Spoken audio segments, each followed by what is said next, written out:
I gave a talk in Carmel, California, and it was on farming.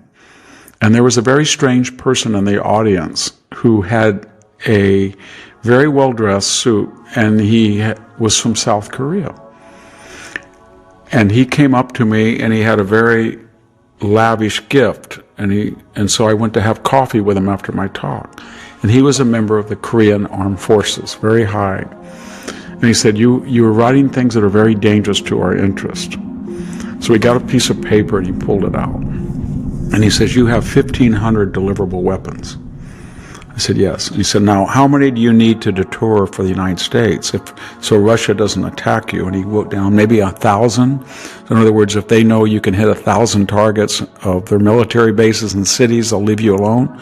I said, what? He said, how many in China? I never thought of things in such a fashion. And he said, it's bigger than Russia. They have more cities. Maybe 1,000? I said, yes. Now, how about Japan? And I said, I don't know.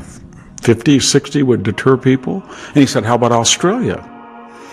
And he went through all the European countries. And then he said, how about Canada? And how about Mexico? And I said, who's counting? And he said, everybody is counting.